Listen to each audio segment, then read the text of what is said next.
जय श्री राम, जय हनुमान। भाइयों, आज मैं आप लोगों को बताऊंगा कि हम पर से अगर हमारे इष्ट देव, जो भी जिनके इष्ट देव हैं, जैसे कि मैं हनुमान जी की पूजा पाठ करता हूं तो मेरे इष्ट देव बजरंगबली हैं, लेकिन जिनके भी मतलब अपने देवी देवता जो भी उनके इष्ट देव हैं, अगर उनका आशीर्वाद हमारे सर पे से उठ जाए तो उन लोगों का क्या हाल होगा, उनके जीवन में क्या असर होगा, इस बात की आज मैं आपको जानकारी दूंगा।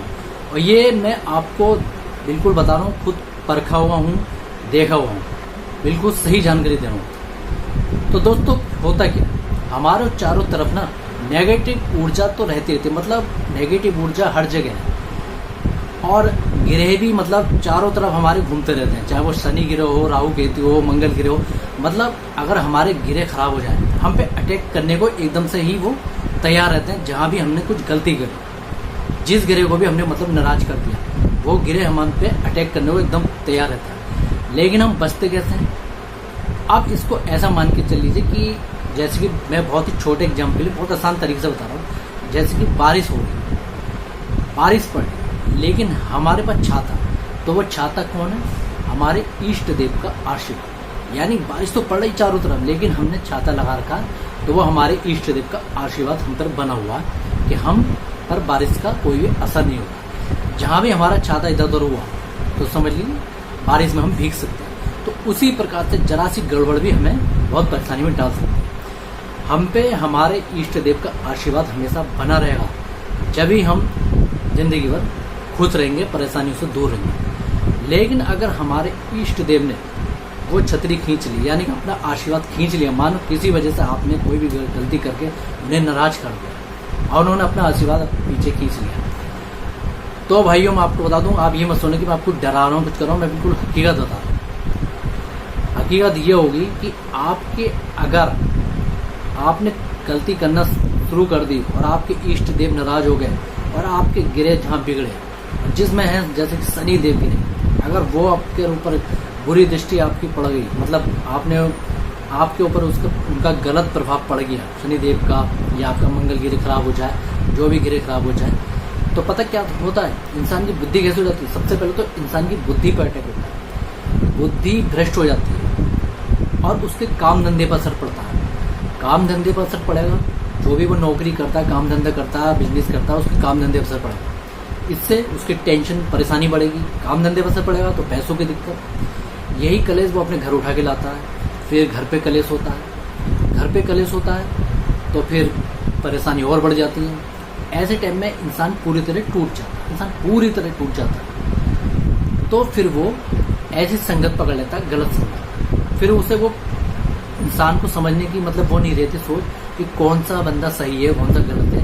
वो गलत संगत में आ जाता है। गलत लोग क्या होते हैं, उसको गलत ही सलाह देंगे, और गलत सलाह देंगे तो वो बंदा सोचेगा उस टाइम जब किसी इंसान के पता है, जब सारी मतलब परेशानी आ जाती है ना, तो अगर कोई उसे इंसान गलत भी मिल जाए ना, अगर वो उसके दो मीठे बोल भी बोले, तो वो लगता है कि यार ये भाई बिल्कुल सही है, मैं इसे अपनी दुखड़ा बता सकता हूँ। चाहे वो उसे मतलब सही राय देगा या हमेशा उसके लिए गलत ही सोचेगा, लेकिन इंसान जब टूटा हुआ होता है ना, तो उसका दिमाग काम नहीं करता। तो अब ऐसे में क्या होता है, जब वो दूसरों को अपनी परेशानी बताता है, तो दूसरे लोग जो मतलब सही नहीं है, जो उसका कभी भला नहीं चाहेंगे, वो उसे गलत ही सोसाइटी में लेके जाएंगे, उसे पिलाना शुरू कर देंगे, उसकी टेंशन कम के लिए पिलाना शुरू कर देंगे। अब वो इंसान जहाँ पीना पाना खाना शुरू कर देता है, फिर और परेशान और कलेश घर में रखी हुई जमा पूंजी होती है, वो मतलब खर्च होने पर आ जाती है। तो इंसान इतनी बुरी तरह मतलब इतने लपेटे में आ जाता है। सही बता रहा हूँ कि अगर आपके इष्ट देव का आशीर्वाद आपसे हट जाए और आपके ऊपर सारे गिरह हावी हो जाए, तो पूरी तरह इंसान टूट जाता है। दुख तकलीफ बीमारी सब चीज़ों से घेर लेती है, और ये बहुत लोगों के साथ होता भी होगा। जितनी मेरी वीडियो देख रहे हैं उनमें कुछ लोग ऐसे होंगे, भाई देखो, जिनको परेशानी नहीं है वो उनके कर्म सही है, भगवान की कृपा है, तो वो तो इस बात को नहीं समझेंगे। लेकिन जिन पर परेशानी होती है ना, वो इस बात को अच्छी तरह समझ सकते हैं कि परेशानी आखिर होती है। परेशानी मैंने भी खुद देखी, इसलिए मैं बिल्कुल खुल के बता सकता हूँ।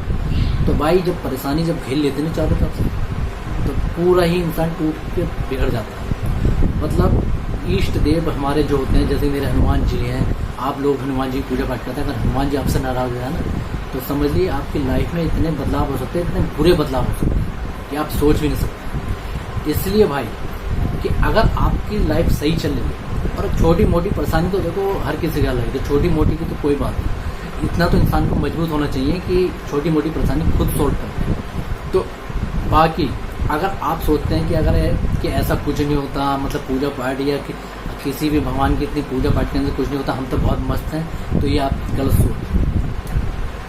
पूजा पाठ भी बहुत जरूरी है अपने मेहनत कर्म के साथ। तो दोस्तों मैं यही इस वीडियो में बताने जा रहा हूँ कि कभी भी अपने इष्ट देव को, जब जो भी आपके इष्ट देव है, मैं सिर्फ हनुमान जी के नहीं, जो भी आपके इष्ट देव है, उनको कभी भी नाराज करने की नहीं सोचना। अब जैसे जो हनुमान जी के भक्त हैं, अगर आपने हनुमान जी को नाराज कर दिया किसी भी वजह से, कोई भी गलती कर, तो आप खुद देख लेना कि आपकी लाइफ में कितने बुरे बुरे संकेत आना शुरू हो जाएंगे। ये बजरंगबली हैं जो आपको संभाले हुए, जो आप पर मतलब बारिश में छतरी का ही काम करते हैं, जो आपको बड़ी बड़ी परेशानियों से बचाते हैं। आप अगर छोटी छोटी परेशानियों को देखते हो कहते हैं कि बजरंगबली हमारी नहीं सुने, तो ये आपकी गलत सोच है। अगर आप एक बार जरा उनको नाराज करके देख लीजिए, जबकि मैं ऐसे क्यों होने में एक बात बता रहा हूँ कि अगर उन्हें नाराज कर ले, फिर देखना आपके ऊपर कितनी बड़ी परेशानियाँ हो सकती हैं।